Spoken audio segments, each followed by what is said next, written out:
When you're fed up with fighting food and your body, join us here. I'm Allie Shapiro, creator of the Truce with Food program and your host for Insatiable, where we explore the hidden aspects of fighting our food, our weight, and our bodies, and dive deep into nutrition science and true whole health. Fair warning, this is not your parents' health care.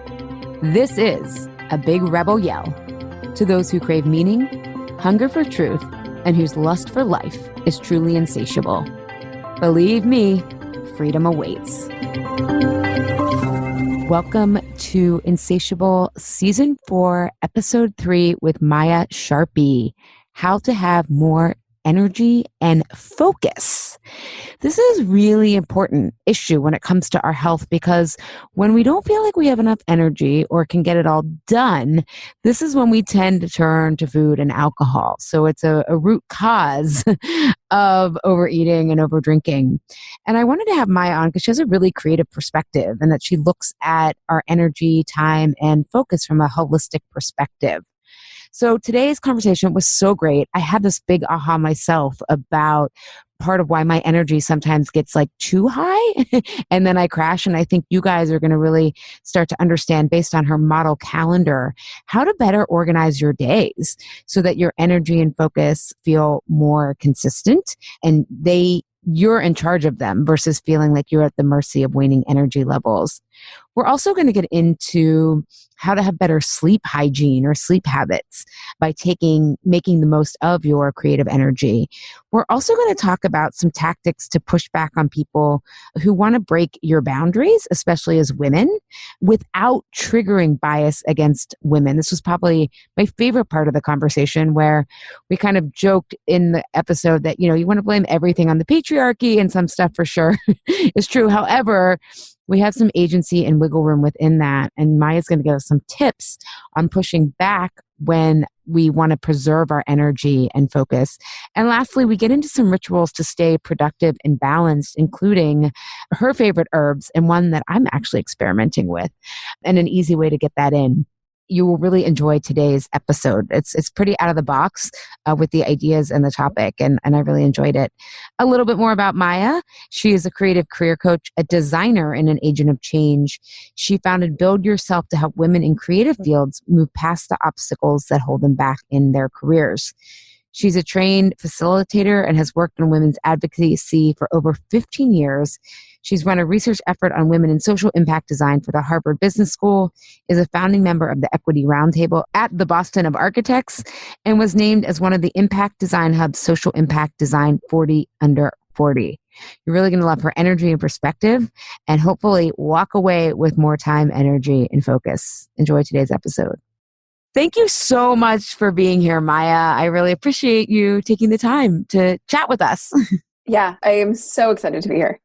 Wonderful. So as you know, this season of Insatiable, our season 4, is about clarifying the issues so that we can move forward in a more powerful way. And one of the biggest challenges I see that comes up with my clients is what they think of as time management, and trying to fit it all in, while also it often feels like our health is in conflict with the rest of our lives, right? Fitting it all in.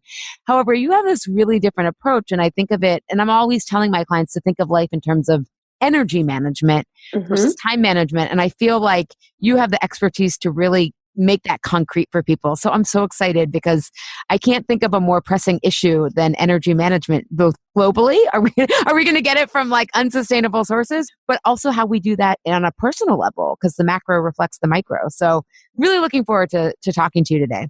Yeah, I'm so excited to talk about it, because I think, there's time, there's energy, there's focus, and all of them relate to each other, but they are definitely not the same thing. So getting really, I know your theme is really about like getting clear on what the actual issue is, clarifying the issue. And I think getting a more, specific read on, okay, what is the issue here for me? Which one of these three do I need to optimize is really helpful. So.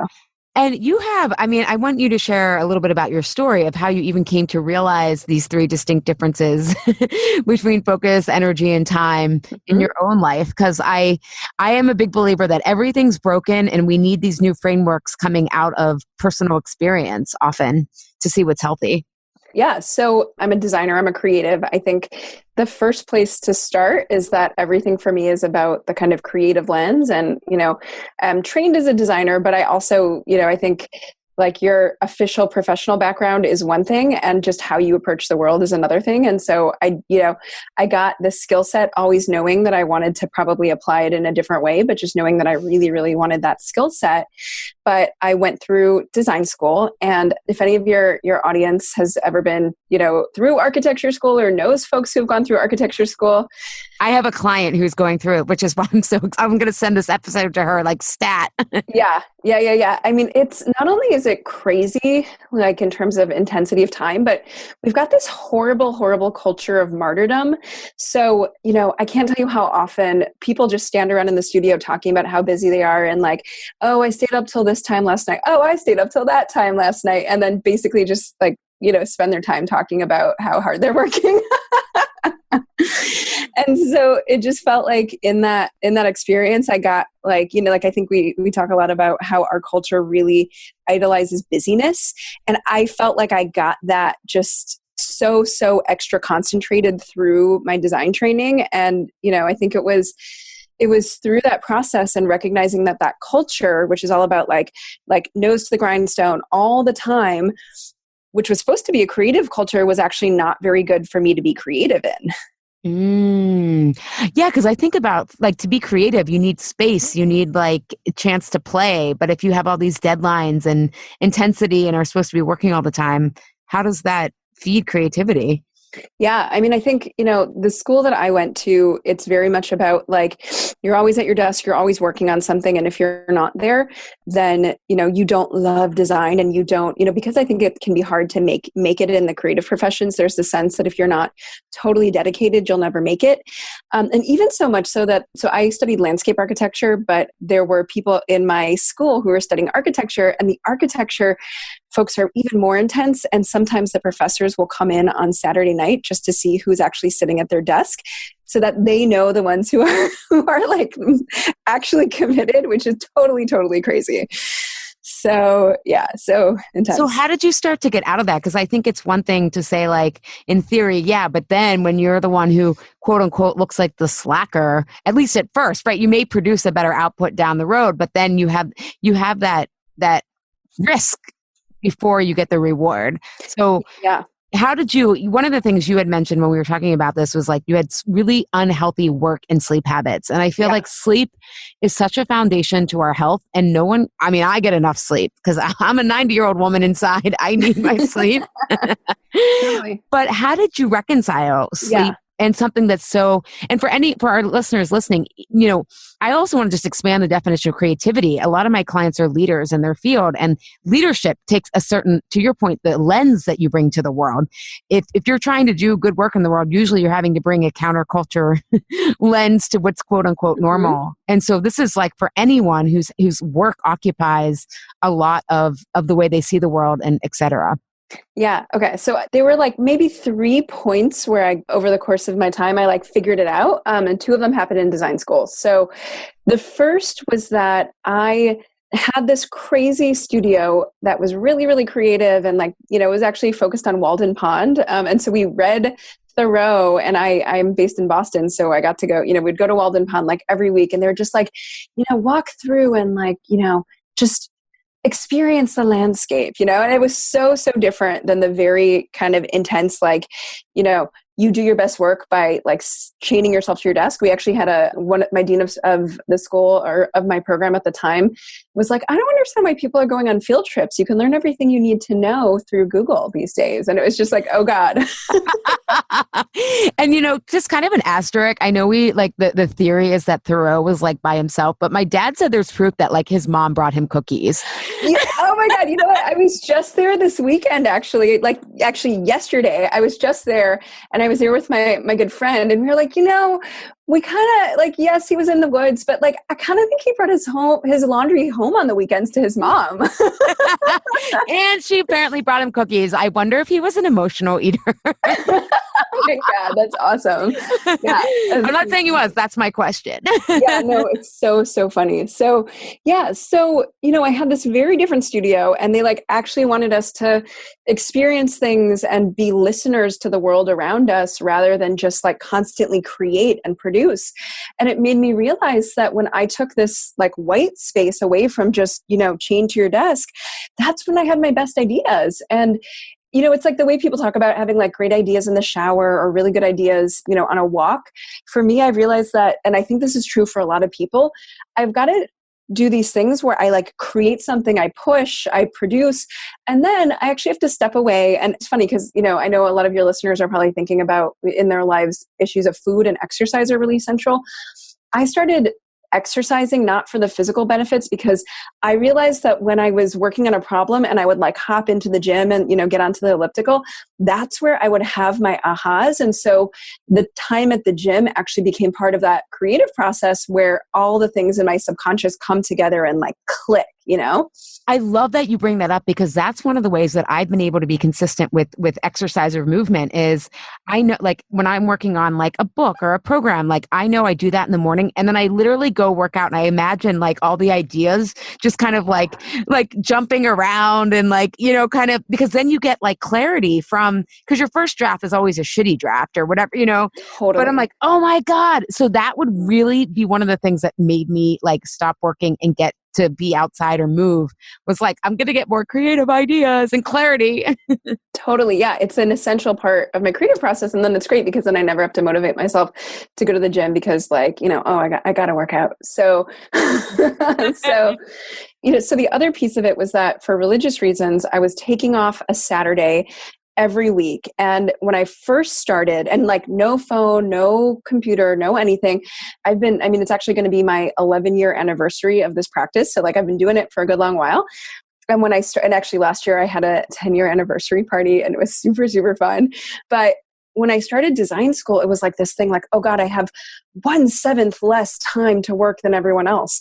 But what I started to realize was I have 1/7 less time. I have these great ideas when I step away. And also it means that I spend my time in those 6/7 better because I've got to come up with ways to work smarter, not harder. And so I got really, really good at triaging and being like, well, here's the list of all the things that I would do to make a perfect project. But these are, this is like the 20% that's actually going to push it over the edge. So I'm going to focus on that. So I felt like those restrictions helped me. I use that skill all the time in my business now. And I feel like I'm a great prioritizer because I have that self-restriction. So yeah, well, creativity thrives on constraints, right? You tell someone like write a book about anything, and then I'm picking writing because I'm working on a book proposal, or like do anything. It's like I don't know where to start. But if someone's like you have to do it within this and this, it's all of a sudden. So you get more clear because of those constraints. So are you saying that then you focus on the 20% of what's going to make your output, whether it's work, food, etc., different? Yes, I do. And when I work with, I work with women and I work with them as a creative coach and a career coach. And I used to think that my obstacle was patriarchy. And then I realized that the bigger challenge is actually busyness. It was actually kind of disappointing because I was like, oh, I can't get to the patriarchy monster until I can get to the busyness monster first. But don't you think it's kind of the same thing? Because to me, capitalism is kind of this nesting doll of white supremacy, which is a nesting doll of patriarchy. But that idea that we're widgets and only worth what we can produce, which is why we have to be busy, is part of kind of, it's not so much patriarchy, but it set the system up, I think.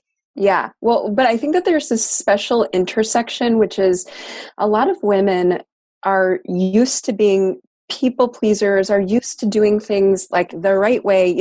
Turns out that in the classroom, teachers actually discipline girls who speak out of turn more than they discipline boys. There's like, we are rule followers and we also are people pleasers. And part of that, there's this great quote by Tara Moore, who wrote the book Playing Big. She says that, centuries of women's exclusion from political power, financial power, all of the powers, resulted in people-pleasing behaviors, because if we wanted something, we had to go ask our husband or ask our brother or ask our father. So we developed these kind of avoidant habits and these habits to kind of like do everything right according to the rules, because we didn't have direct power. And so what it means, and I see this a lot when I work with women who are in kind of like that mid-career area where all of a sudden they're super busy, maybe they're managing, a couple of people, and they're like really struggling with the idea that they're not getting it all done the way they used to, or, maybe they're managing a home life and a business life, and it just feels like they're like a Tupperware that like so full you can't actually put the top on. So part of what we work on is, I say, okay, like literally one of my assignments is write down everything that you need to do, highlight 20 to 30% of the stuff on the list. That's the most important. I want you to start on that.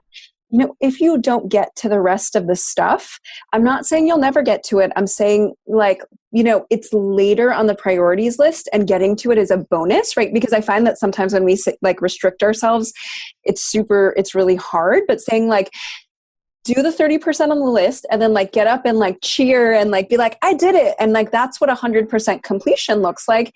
And then the other stuff is gravy, right? And so it's like literally applying that mindset of, at the end of the day, if you only do have a certain amount of time, there are ways that you can kind of trick your mind into focusing on the things that really matter and making those choices without feeling like you're like chopping off, like, I'm not going to do this. And you're just like, hopefully I'll get to it one day, right? It's on the someday maybe list. Well, and I think it starts by doing that exercise, you also start to see like, what can I delegate? What do I actually not care about, but maybe has like just been carried over. I think about like one of the things we do in Truth with Food is simplify food. And like, people are like, oh my God, now I don't feel like I have to meal plan and grocery. Like I just know basically how to improvise, and this is just as good. And so I can actually take that out of my like buildup of food anymore. I don't need to even like go on Pinterest and find recipes, maybe once in a while. Right. But like simplifying things is so important, because I think, and this is part of the avoid pattern that I talk about in the stress response, is like you build up all or nothing thinking, right? It's part of like, it has to be perfect or whatever. Yeah. And so oftentimes if you're looking at that, you can even look at your list and think about how to simplify. Like, I have to reach out to this person. Well, like rather, if you're better at phone, pick up the phone rather than saying, oh, I'm going to spend an hour crafting the perfect email. Right. Yeah. It's like, so it gets you in that troubleshooting mindset, I think, as well, rather than, oh my God, I should be busy forever. I love that. So what if you don't, I'm kind of going to play, not devil's advocate, but curiosity. What if you don't know the 20%? Yeah. You're so used to doing everything. Yeah. So if you don't know what the 20% is, then I actually am a big fan of involving other people in your process. So I think rather than overthinking it yourself, like write the stuff down and like bring them to, whether it's a coworker or, a partner or a friend, and being like, here's what I got on my list. Like if you had to pick 3 things on this list, what would you pick? Right. And it's a place to start. And because at the end of the day, like this is like a rapid prototyping process, right? Like you don't know what the most important stuff is on your list, but even just starting to like, run an experiment Tuesday and then try something different Wednesday will start to sharpen your experience. So like for your sense of what's right. So for me, I think in design school, there's this, you're like making these drawings like totally perfect, and you're zoomed in on your computer, and then you zoom back out and like you print it out and you have it at your critique. You realize that the thing you spent forever on, no one's even going to see it, but you didn't know that until you went through a critique, right? You didn't know that. And so over time, I find that just asking yourself that question of like, what's the 20% going to be? And then understanding, then seeing like, how does it play out? That will sharpen your perspective.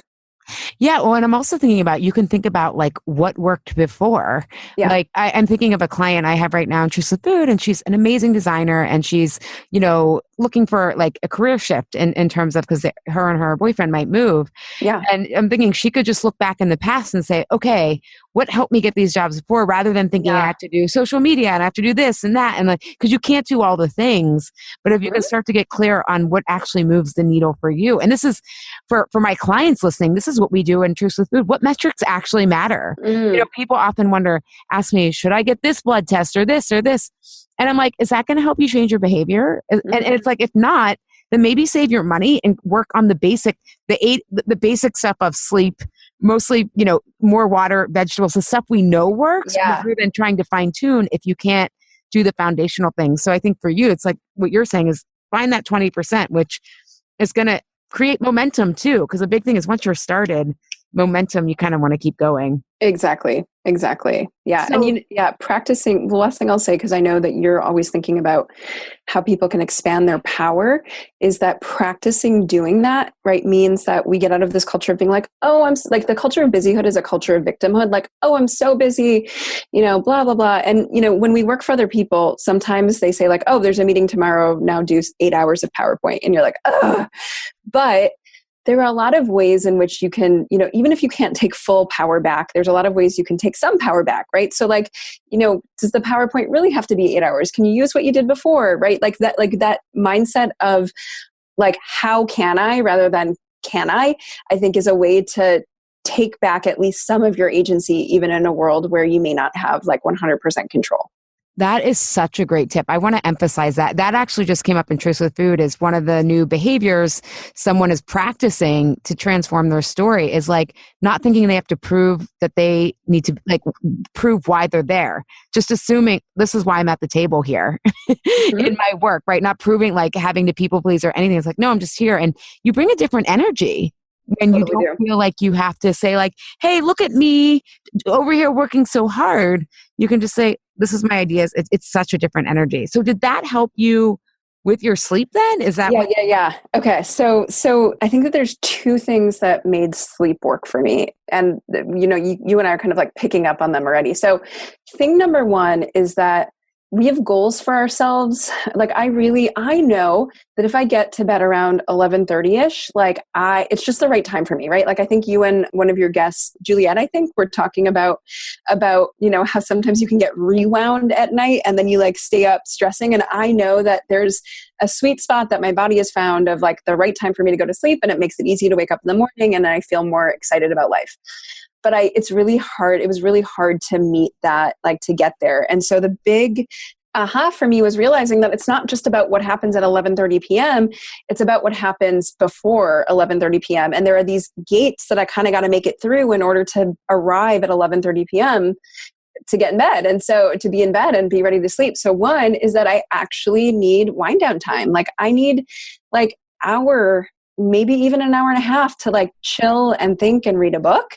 So that means that I actually have to start, thinking about getting ready for bed around 9:45, which if you told that to my like 18-year-old self, I'd be like, oh, so lame. But like, hey, that's it, And then, in order to do that, it means that I can't be eating dinner at 9 p.m. Like I gotta, so for me, that previous gate that I need to hit is like, starting to shift towards dinner at 7 p.m. and make sure that I'm like done by 8 p.m. And so I find that if I can hit my dinner time and then hit my, my like getting ready for bedtime. And sometimes it means like putting up some boundaries, and like my partner and I right now are long distance and being like, hey, I cannot talk to you after 10 p.m. because otherwise I will not wind down. Like I have to hit these milestones in order to actually feel excited and happy the next day. And, using my allies and helping me meet these, like, hey, friend, like would love to eat with you, like need to have dinner done by, 8 in order to like feel good and feel healthy. That's what helps me arrive at 11:30 and be ready to go to sleep.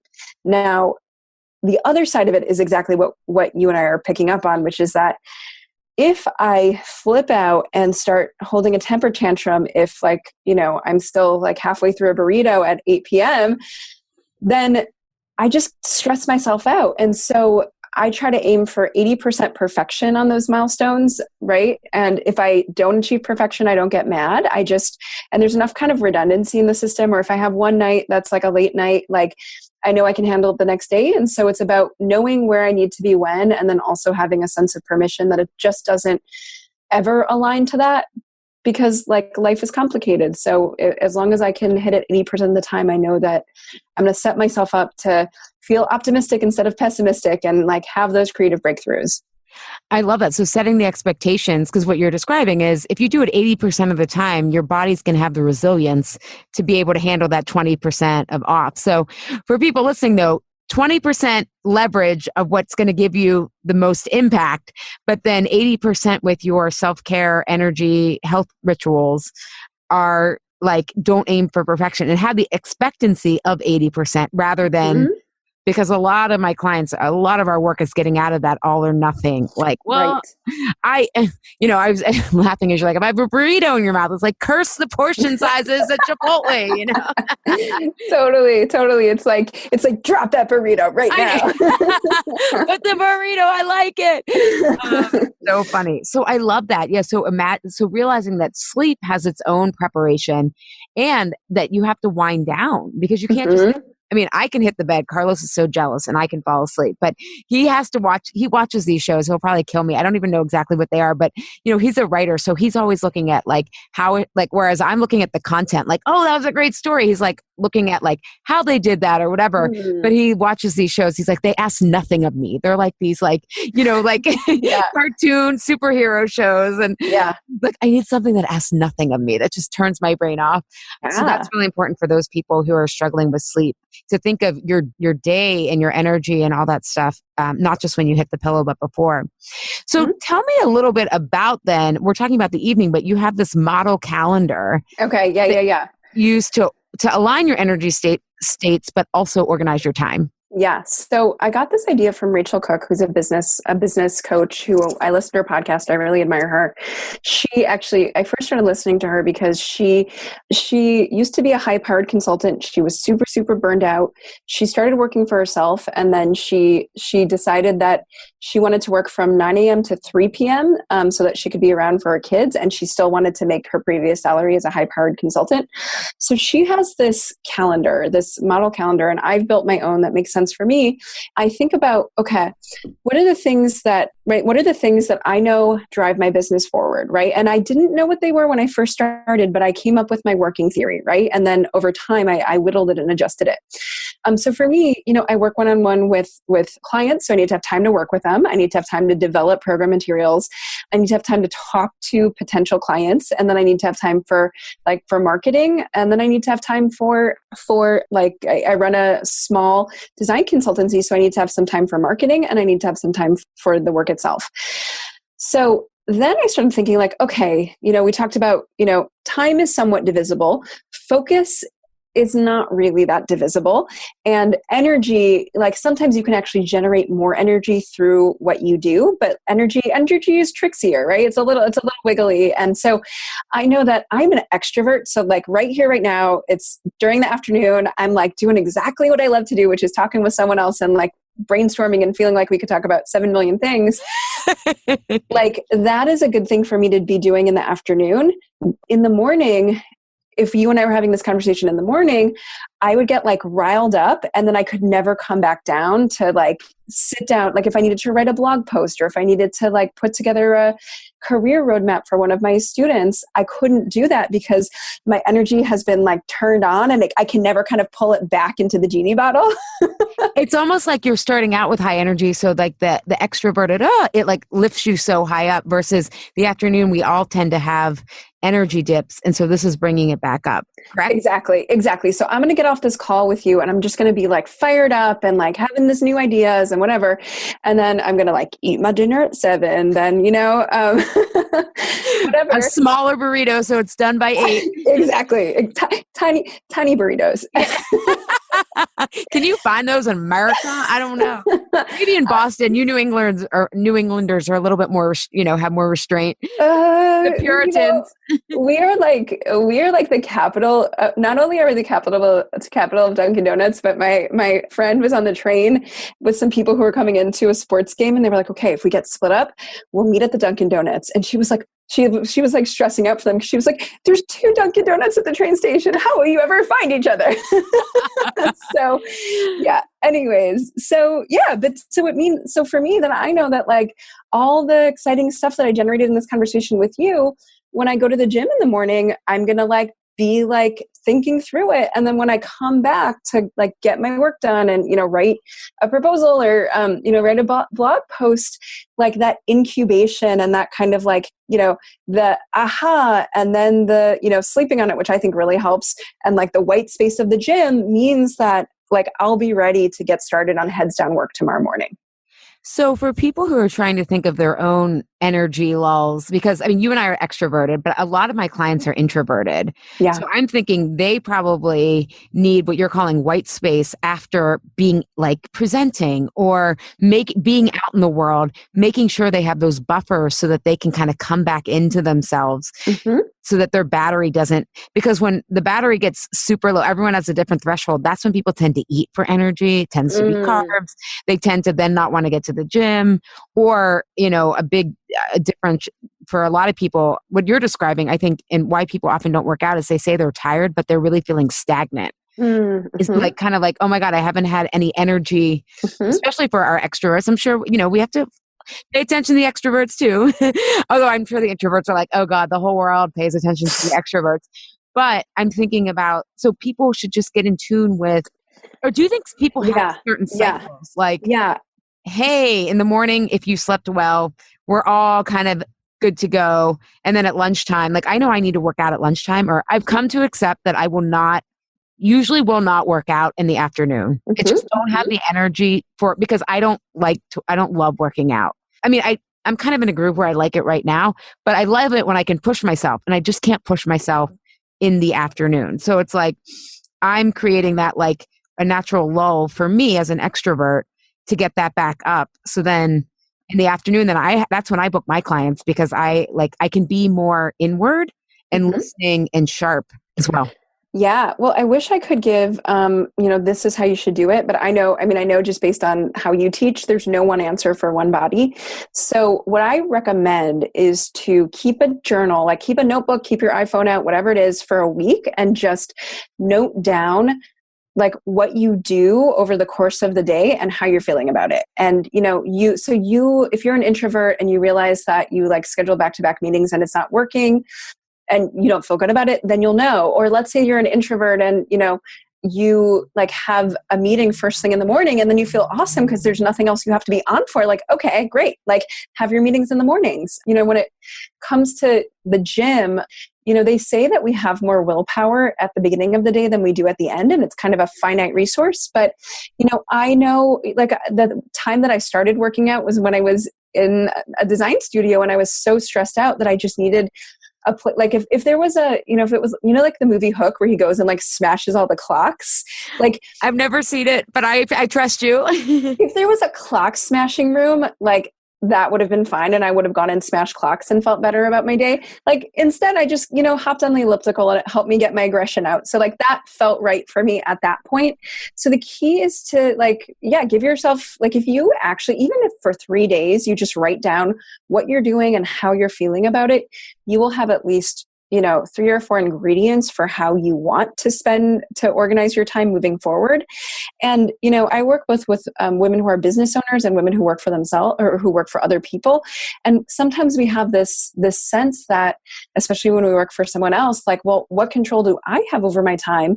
But, again, there's not full agency, but partial agency. So one woman who I worked with, she was feeling stressed out all the time and busy all the time. And I said, you've got folks you're managing.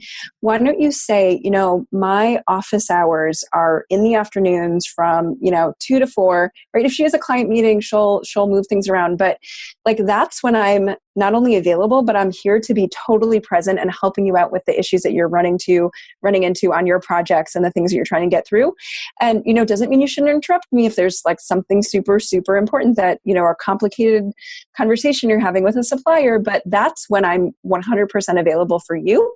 And then it meant that her reports are like getting their act together and, anticipating when she's free so that they're not interrupting her every moment. And it doesn't mean that someone will never come to her in the middle of the day, but it's like taking, 80% control, right? There's that number again, 80% control over the resource of your time, not being a perfectionist about it, but like giving some guidelines so that then you actually get to have, uninterrupted time, which is super important to getting your job done. Yeah, well, this brings up an interesting point though, because a lot of the work we do is with my clients is I get them out of these like accommodating patterns, which we're talking about, kind of like just open. And we talk about getting to collaboration where it is that win-win perspective. And again, if you guys want to know your predominant stress response pattern, go to alishapiro.com and you can take my comfort eating quiz and give you some tools for this. But we talk about like framing these things as a win-win rather than like, oh my God, it's me versus them or whatever. However, and I know that because you're obviously like socially justice informed, there can be triggers for, you can be called a difficult woman, or you can be usually you're not. There's 80%, I would say 80% of the time it's a perceived sense that you'll be called that and you're not. I find that people actually really like clear boundaries because it makes them feel safe of like, oh, this is when it helps them get organized, to your point. But what are some of the ways that we can do that without triggering bias against women who put these boundaries or say no in place? Yeah. So I've got some strategies that are good to use, and I'll share them in a second. And I just want to preface and underscore what Allie's saying, that it's not always easy to say no, not just because it's hard to say no, but because we can actually get pushback on saying no if you're a woman. So there's a study that I teach it in one of my workshops. And when I teach it, it's like I get mad every time I teach it. It's called, it shows up in Sheryl Sandberg's book. It's the gender discount theory, which shows that when we ask a man for a favor and he says yes, we're like, oh, he's so nice. And when he says no, we're like, oh, he was busy. And when we ask a woman for a favor, if she says yes, we're like, we also feel neutral because we're like, we expected her to do it. And if she says no, we actually can feel kind of like miffed or that she's being selfish. So men can only stay neutral or win, and women can only stay neutral or lose. Oh, that you know what's really on that tangent, on that point, when they looked at family leave, like when people were allowed to leave early for their families, when men left, they were like, what a good dad. He's taking care of his kids. When a woman left, it was like, oh, she's high. This is like why we can't have family leave practices. And it's like, she was just being like, not difficult wasn't the correct word, but to your point, it wasn't looked at as favorably. It's such bullshit. And women, we have to stop doing that to other women. We have to start. I mean, it's tricky, but I'm so glad you brought that up because it's not that you just can't say no. It's that there are sometimes costs to it. Right. Yeah. So there's a concept in anthropology called code switching, which is like, let's say you grew up in the Black community, but you're working, like the profession you're in and the leaders are all white. You sometimes need to learn how to speak white in order to succeed in that world, but you're not getting rid of your identity. What you're doing is code switching and understanding that these are the rules that I can play by that I need to play by in this game. But one of the, like, I still bring my inner core with me, and I also bring a commitment to changing the rules of the game. A, when I get greater power, and B, along the way, right? I think that there's ways that we can all manage differently. We can all, amplify other women's voices. We can all say like, oh, it's so great that she's an involved mom. And so there's ways we can do it as we do it, and not just when we get to the top. But sometimes it means that we need to understand the rules of the game in order to navigate, like supporting yourself and being able to get to positions of power and influence. So what I recommend... so appreciate that you said that, though. I just want to... No, because this is the real world, right? And sometimes we feel like we're selling out if we do this, et cetera, or whatever. But it's like, no, there are certain rules, and you can't chip away at the injustice of our systems overnight. Like, you got to play the long game.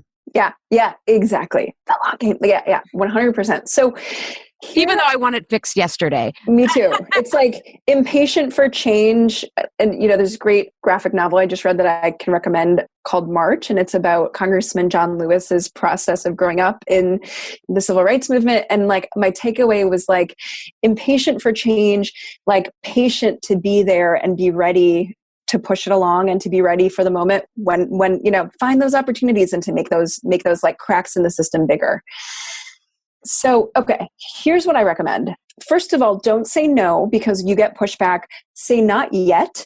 There's a lot that you can do through making conditions to your no or delaying when you can say yes. And so to say, oh, I would love to do, I'd love to like do the meeting notes or do the PowerPoint or whatever. But unfortunately, I have like blank, blank, blank, and blank to do until, next Thursday. Do you want to come back to me then if you still need it? And so then what we hear is like friendly yes under these conditions. But what functionally happens because, the PowerPoint needed to be done like yes tomorrow is functionally it's a no. And so it's a way to like kind of like get the bonus of no without actually having to have the social pushback of no. And it's Second also yeah. letting people know everything on your plate. So they're not like, well, why can't she do it? It's like, okay, now I see why. Because I find that a lot of times women aren't as vocal about what everything that's on their plate, because it's just assumed that they'll, right? Women do a ton of free labor, emotional labor for free, like mothering for free. It's like, ugh, that's a whole other Totally. podcast. But yeah, but that's No, super helpful. So, totally. so like a conditional, not, it's like not yet. Exactly. It's not yet. And I think it's tied to the second strategy, which is to really have something proactive that is taking up your time. So I'm working actually with two women right now who have landed in positions in their company where they're the like get it done women, like they save the day when things go wrong. It's all about the emotional labor. They're filling in the gaps, and they're feeling resentful and frustrated because they don't feel like their contributions are being recognized. And on the other hand, it's like, do we really even want those contributions to be recognized? Because I don't think you want to be doing that work anymore. And when we really work together, we find out like, I don't actually want to be the fill in the gaps woman. I want to be doing like this proactive stuff. And so I'm working with them to define proactively, here's like my new role, here's the value I will add to the company. And in order to do this, I am going to need to spend 75% of my time on this, which means that I need to free up, 55% of it that's currently on these things. And so that means that how as a company are we going to get these done? Maybe we hire, maybe we, develop systems, maybe we decide this just isn't important anymore. But to lead with a proactive vision means that when you say no, you can say like, if I do that, I'm not going to be able to get out those marketing proposals that we talked about, which won't be an issue next week, but will be an issue 6 months from now. And so, it's like almost like a bait and switch. It's like, yes, you want me to do this thing, but actually here's the long game. And here's why, here's what you're really choosing between.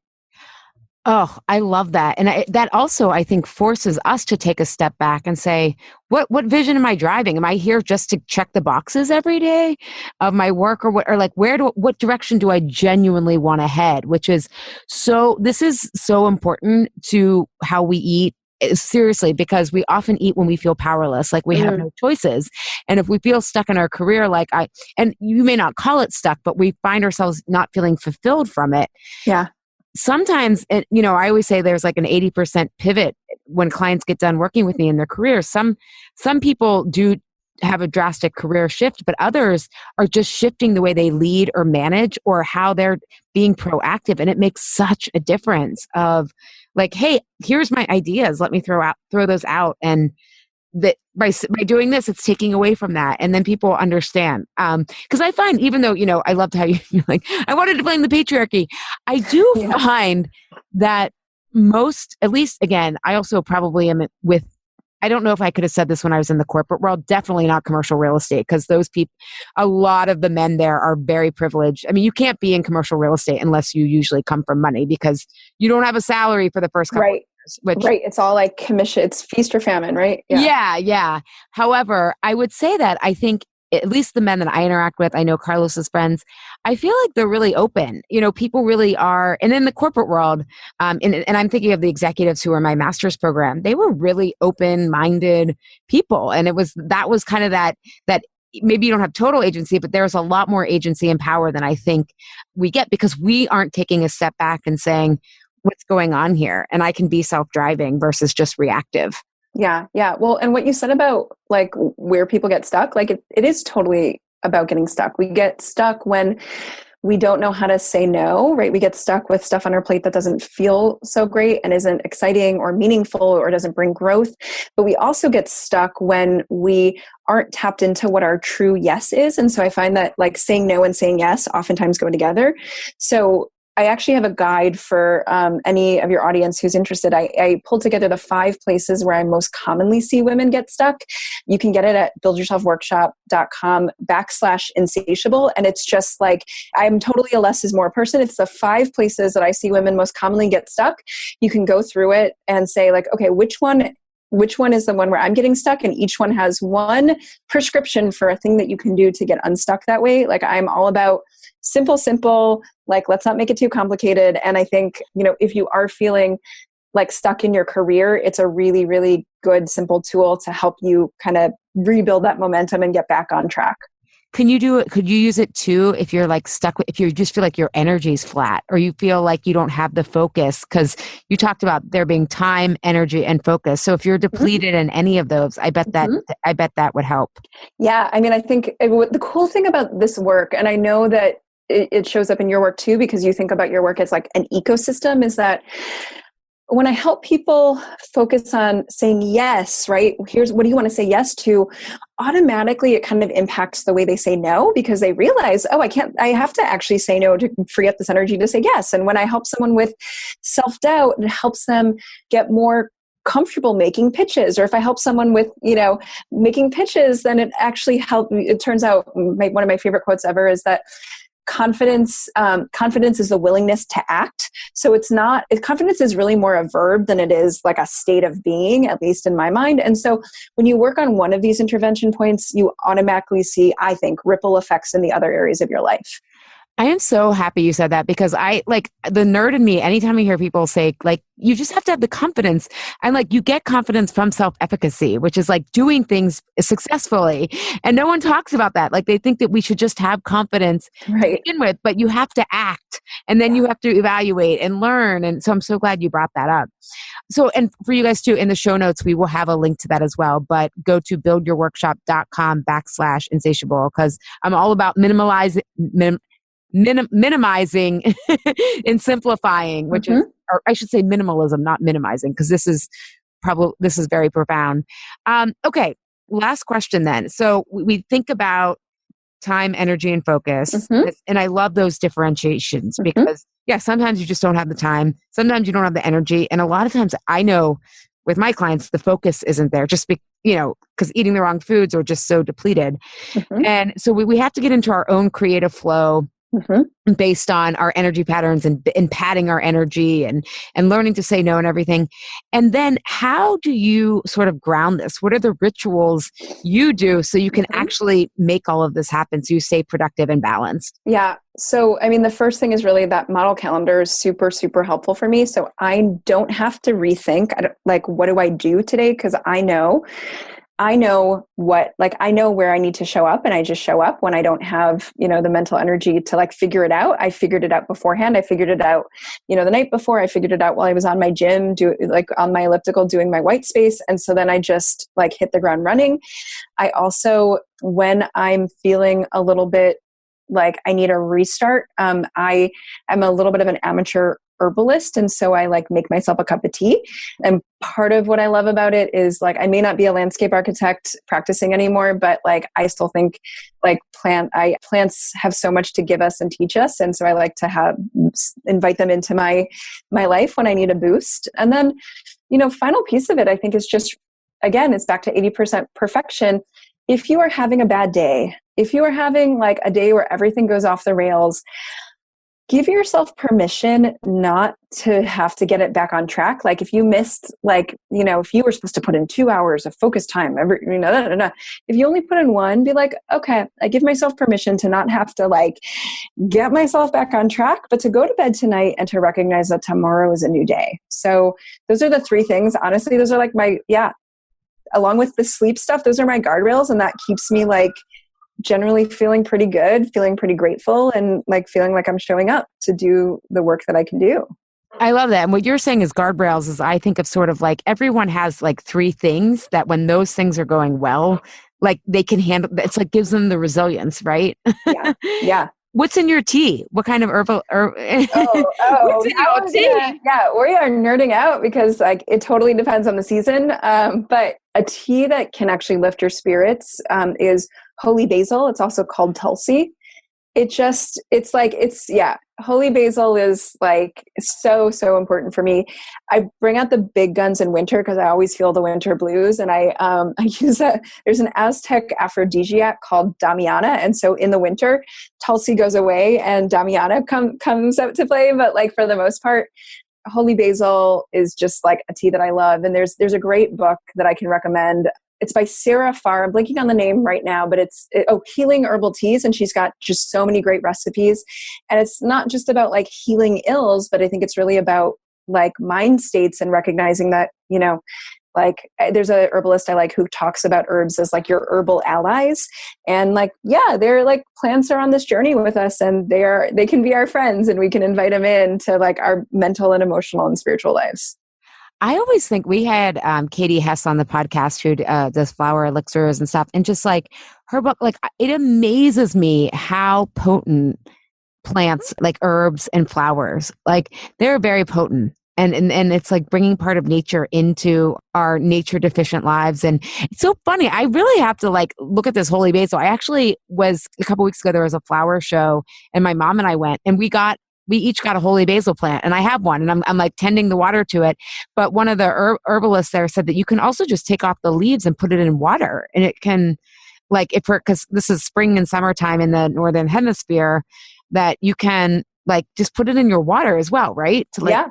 Totally. I mean, a lot of those, I mean, there's so many ways that we can get the active ingredients out of it. And the thing that I'll say is that it's not just the active ingredient, it's also that act of a ritual, right? Like a cup of tea tells my mind it's a reset, right? Like a cup of like, even just a few minutes to like go on your front porch with like your iced tea of holy basil and just be like, hey, the sun is shining, like life is good. Like it's not just about literally like, and this gets at a lot of the stuff you do. It's not about like the inputs and the outputs and the calories in and the calories out. It's also about like the whole social experience and ritualistic experience that we put to it. well, and I'm thinking for one client, something that really helped her. Transitions are really hard for people after meals, right? People tend to overeat often because they're trying to slow down or because they're trying to fuel up for the next thing. And like my client was doing a decaf espresso because that's what she liked. But I think taking that time to, again, bring your energy back in and kind of gather it again before you head off, using herbs can be like double potent, the ritual of it, and then also the replenishing that it gives our stress system and all that stuff. So wonderful. Well, thank you so much, Maya. Where can people find more of you? People can find me at buildyourselfworkshop.com. If you go to buildyourselfworkshop.com/insatiable, you can find that guide. And I'm also on Twitter and Instagram at Maya Scharphie. It's super unphonetic, so just look at the show notes to see how it's spelled. You didn't change your name so you'd be an easier brand to remember? No, I'm just kidding. Yeah. No, I'm totally kidding. Well, thank you so much for your time. This was super helpful. I'm going to go get that worksheet because I love minimalism techniques. Cool. Yeah. Well, thank you, Allie. This has been super fun. Thank you. Thank you, Health Rebels, for tuning in today. Have a reaction, question, or want the transcript from today's episode? Find me at allieshapiro.com. I'd love if you leave a review on Apple Podcast and tell your friends and family about Insatiable. It helps us grow our community and share a new way of approaching health in our bodies. Thanks for engaging in a different kind of conversation. And remember, always, your body truths are unique, profound, real, and liberating.